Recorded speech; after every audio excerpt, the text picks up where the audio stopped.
देखो बेटा class 9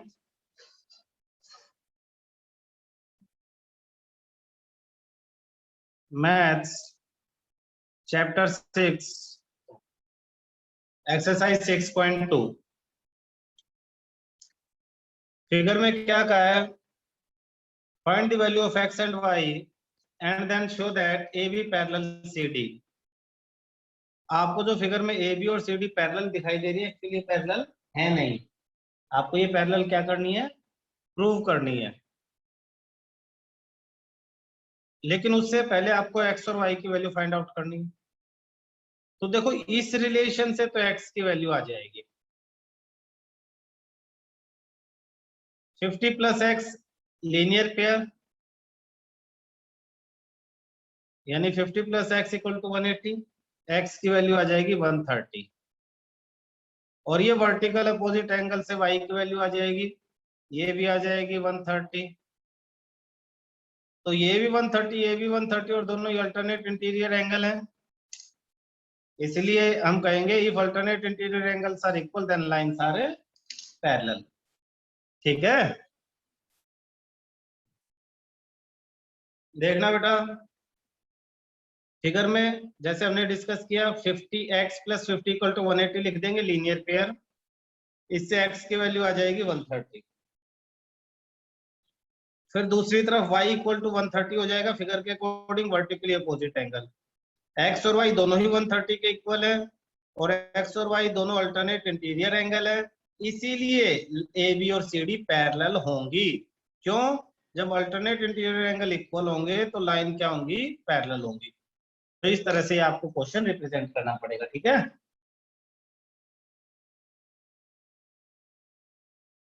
second question में देखो बेटा फिगर में इसने कहा ए बी और सी डी दोनों पैरेलल है, तो ये ए बी और ये सी डी दोनों पैरेलल दे दिए इसने। सी डी और ई एफ भी पैरेलल है, सी डी और ई एफ भी पैरेलल है, यानी तीनों लाइनें आपस में पैरेलल हैं। Two line parallel to same line are parallel to each other. तो ए बी भी सी डी के पैरेलल, ई एफ भी सी डी के पैरेलल, इसके तीनों पैरेलल। y और z का रेशो दिया है, y रेशो z 3:7 दिया है, तो y को 3a मान लेते हैं और z को मान लेते हैं 7a। जब रेशो दिया हो तो हम इस तरह से मान सकते हैं। वैसे 3x और 7x मानते थे, लेकिन x क्वेश्चन में दिया हुआ तो x लेट नहीं करेंगे। अब ए बी और ई एफ दोनों पैरेलल है, इसीलिए x equal to Z alternate, बीच वाली लाइन भूल जाओ। देखो ये दोनों लाइनें पैरेलल और ये ट्रांसवर्सल, इसीलिए x ये वाला और ये z ये दोनों क्या होंगे? Alternate interior angle. Alternate interior angle equal होते हैं, तो z की वैल्यू जो हमने मानी थी वही वैल्यू x की हो जाएगी 7a, और y को हमने क्या लेट किया था? 3a। अब देखो ए बी और सी डी पैरेलल है, तो x equal to z equal to 7 है, यहां तक हो गया। उसके बाद ए बी और सी डी पैरेलल है, तो x और y को इंटीरियर एंगल, यानी ट्रांसवर्सल के एक ही तरफ अंदर के एंगल दोनों का सम 180। तो x प्लस वाई 180, x की जगह 7 है, y की जगह 3a equal to 180, 10a 180, a की वैल्यू 18 डिग्री। क्वेश्चन में पूछा x था 7a, तो 7a यानी 7 इंटू 18 126 डिग्री इस क्वेश्चन का आंसर हो जाएगा। कोई ऐसा बच्चा बेटा जिसे समझ में ना आया हो? थर्ड क्वेश्चन देखो, ए बी और सी डी क्वेश्चन में पैरेलल दी हुई हैं, A B parallel C D, तो ये ए बी और सी डी क्या दी हुई है? पैरेलल दी हुई है। E F perpendicular C D के दिया हुआ है, E F perpendicular C D यानी ये एंगल 90 डिग्री दे दिया। G E D 126 degree, G E D ये पूरा एंगल 126 कहां से? यहां से लेके ये पूरा, इसमें एक 90 भी आएगा और ये भी आएगा। फाइंड ए जी ई, ए GE ये वाला एंगल, तो सबसे पहले तो इसे ही फाइंड आउट कर लेते हैं। ये और ये पैरेलल, GE ट्रांसवर्सल, तो ये AGE और GED दोनों अल्टरनेट इंटीरियर एंगल्स, तो दोनों क्या होंगे, इक्वल होंगे। AGE equal to GED 126 alternate interior angle. तो एक तो आपके पास आ गया AGE, ये आ गया आपका। फिर GEF आप देखो, ये GEF में ये इधर वाला एंगल प्लस करने से ये पूरा GED बनता है, तो यही लिख लो, GED equal to GEF plus FED। FED और FED कितना है, 90 डिग्री। क्यों, FE परपेंडिकुलर AD पे। ये 126, ये 90, तो ये जो प्लस हो रहा है ये कितना होगा, 90 उधर जाके माइनस हो जाएगा, 36 आ जाएगा। तो ये एंगल आपका आ गया 36 डिग्री। उसके बाद FGE ये पूछा है, तो ये तो लीनियर पेयर से भी आ जाएगा। AGE प्लस FGE दोनों लीनियर पेयर बना रहे हैं, तो 126 प्लस दिस इक्वल टू 180। 126 उधर माइनस कर दो, FGE आ जाएगा 54। FGE कितना आ जाएगा, 54 डिग्री। 126 उधर जाके माइनस, लीनियर पेयर से। यहां इस लाइन पे ये दोनों एंगल बनते हैं, दोनों का सम 180 डिग्री होगा। एक 126 है, दूसरा 180 में से इसको माइनस करने से आ जाता है। कोई डाउट बेटा किसी को इस क्वेश्चन में?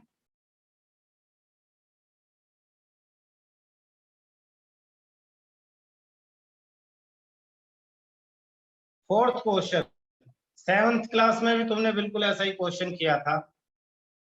PQ और ST दोनों ही पैरेलल हैं, एक दूसरे को टच नहीं करते या आसपास नहीं है, लेकिन दोनों पैरेलल, अगर सीधा ड्रॉ करें तो पैरेलल ही जाएंगे। ये 110, ये 130, ये वाला बीच वाला, ये ऊपर एंगल ये वाला पूछा हुआ है। तो हम क्या करेंगे, हम एक कंस्ट्रक्शन करेंगे, नीचे से XY बढ़ाएंगे जो R से जाएगी और PQ और ST के पैरेलल होगी। तो सबसे पहले construction line XY passing through R, इस पॉइंट से होते हुए जा रही है, parallel to PQ and ST, PQ और ST के पैरेलल। अब ये तीनों लाइनें पैरेलल है, ये और ये तीनों पैरेलल। अब देखो ये 110 और ये एंगल हमें नहीं मालूम कौन सा है, लेकिन ये दोनों को इंटीरियर एंगल है, तो इन दोनों का सम 180 डिग्री होगा। तो 180 में से 110 माइनस कर देंगे तो ये 70 डिग्री आ जाएगा। लिखेंगे कैसे, ये लिख दिया, नाम इनका PQR, एंगल के नाम लिखने आपको आने चाहिए। PQR वाला एंगल, QRX ये वाला एंगल इक्वल टू 180 को इंटीरियर एंगल। PQR की वैल्यू 110 मालूम है, उधर जाएंगे, QRX 70 डिग्री हो गया, आपके पास एक आंसर आ गया ये वाला। ये क्वेश्चन में पूछा नहीं है लेकिन आपने निकाल लिया। इसी तरह से आप ये इधर वाला निकालोगे, कैसे, सेम वही method, 130 plus this equal to 180 को इंटीरियर एंगल, इन दोनों का एंगल 180। अब इन दोनों का सम 180 हो जाएगा, तो 130 उधर जाएगा माइनस, SRY 50 डिग्री, SRY की वैल्यू 50 डिग्री। तो फिगर में देखो, ये 70, ये 50, बीच वाले एंगल नहीं मालूम, हमें मालूम है लाइन पे जितने भी एंगल है, एंगल ऑन स्ट्रेट लाइन, उन सब का सम कितना होता है, 180 डिग्री। तो 70 प्लस दिस इक्वल टू 180। 70 में 50 ऐड करेंगे 120, 120 में ये एंगल ऐड करेंगे 180। ये नहीं मालूम तो 120 उधर से माइनस हो जाएगा। देखो कैसे, तीनों एंगल का सम 180, दो एंगल मालूम है, एक 70 एक 50, दोनों को प्लस किया तो 120, उधर जाके 180 से माइनस हुआ तो जो नहीं मालूम वो क्या हो गया, 60 डिग्री आपका। क्लियर है? Yes sir.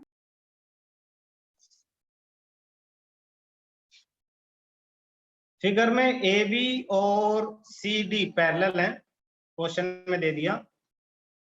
APQ ये 50 डिग्री गिवन है, ये वाला। PRD ये 127 डिग्री गिवन है। X एंड Y पूछा हुआ है, Y यहाँ है, X यहाँ है। देखो बेटा, ये दोनों लाइनें पैरेलल, पी आर को ट्रांसवर्सल मान लो, पी आर, तो A P R plus P R equal to P R D. A P R हम यहाँ थोड़ा सा डिटेल में लिख सकते हैं, angle A P R equal to angle P R D. क्यों? वर्टिकल अल्टरनेट इंटीरियर एंगल, और अल्टरनेट इंटीरियर एंगल क्यों है? ए बी पैरेलल है सी डी के, A B C D, and P R is transversal, P R एक transversal है, तो P R transversal है, तो ये पूरा एंगल, ये वाला इस एंगल के इक्वल होगा अल्टरनेट इंटीरियर एंगल। तो इसमें क्या है, 50 plus y equal to 127, y की वैल्यू 127 माइनस 50 77, ये 77। दूसरा x पूछा है, तो अब ए बी और ये पैरेलल, पी क्यू ट्रांसवर्सल है, A B parallel C D and P Q is transversal, therefore x is equal to x 50 alternate interior angle, आपका आंसर आ जाता है। कोई डाउट इसमें? 6th क्वेश्चन देखना बेटा, इसने कहा पी क्यू और आर एस दो मिरर हैं, two mirror placed parallel to each other, an incident ray A B incident ray जो इस पे स्ट्राइक करती है, एट किस पॉइंट पे, बी पे, ये बी पे टकराएगी, फिर आएगी सामने सी पे टकराएगी और चली जाएगी। Prove that A B parallel C D, आपको ए बी और सी डी पैरेलल प्रूव करनी है, ये और ये। तो फिगर बना लेते हैं एक बार।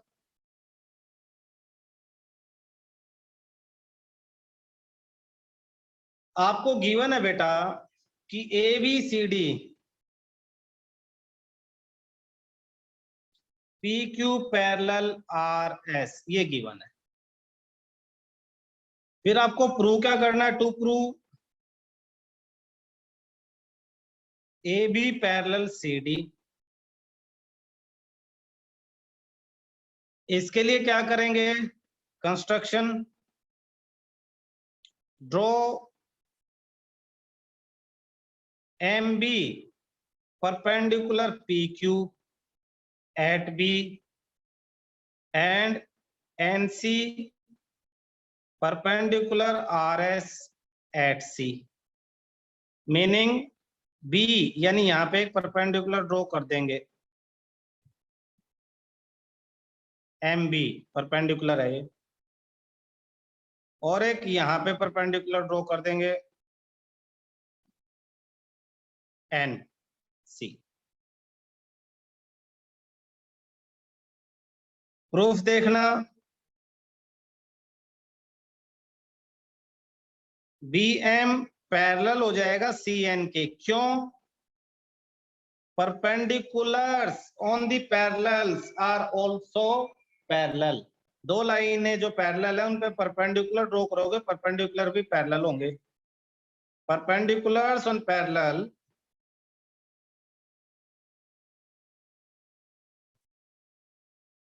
on parallels are also parallel, parallel lines पे परपेंडिकुलर पैरेलल होते हैं, therefore angle 1 equal to angle 2, angle 1 equal to angle 2, 1 किसके बराबर, 2 के बराबर, twice of angle 1 equal to twice of angle 2, angle 1 का डबल। अच्छा, अलग से मैं एक चीज दिखाना चाहूंगा, ये एंगल 1 ये एंगल 2, ठीक है, इसे मैं एंगल ऑफ इंसिडेंस लूं, इसे एंगल ऑफ रिफ्रैक्शन अगर ले लूं आई आर, तो तुमने फिजिक्स में, साइंस में पढ़ा है incident angle equal to refracted angle, angle I equal to angle R, therefore A B C, angle A B C equal to twice of R equal to twice of angle 1, ये दोनों बराबर है, तो ये पूरा एंगल एक angle का double होगा, यानी एंगल 1 का डबल होगा। Similarly angle B C D equal to twice of angle 2, B C D angle 2 का डबल होगा। तो 1 और 2 इक्वल है, क्यों इक्वल है? अल्टरनेट इंटीरियर एंगल, 1 और 2 अल्टरनेट इंटीरियर एंगल है, क्यों है? क्योंकि बी एम सी एन के पैरेलल है। तो 1 और 2 इक्वल है, दो एंगल इक्वल है तो उनके डबल भी इक्वल होंगे। तो एंगल 1 का डबल क्या लिखेंगे? Angle A B C. Angle 2 का डबल क्या लिखेंगे? Angle B C D. Figure में देखो ए बी सी और बी सी डी इक्वल हो गए, both are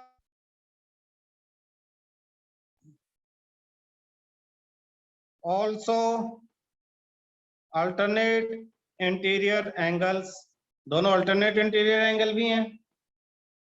therefore AB parallel CD, अगर alternate interior angle इक्वल हैं तो उन्हें बनाने वाली लाइन क्या होंगी? पैरेलल होंगी। प्रूव्ड। ये क्वेश्चन था आपके पास 6। ध्यान से देखो, याद रखना पड़ेगा, थोड़ा सा ध्यान रखना पड़ेगा। आपको कंस्ट्रक्शन करनी है इसलिए स्पेशल ध्यान रखना है, परपेंडिकुलर ड्रॉ कर दो। पैरेलल पे परपेंडिकुलर आपस में भी पैरेलल होंगे, इसलिए 1 2 के इक्वल होगा। 1 का डबल ये पूरा एंगल, 2 का डबल ये पूरा एंगल, तो ये भी इक्वल होंगे। और ये दोनों अल्टरनेट इंटीरियर एंगल है, इसलिए ए बी और सी डी पैरेलल होंगे।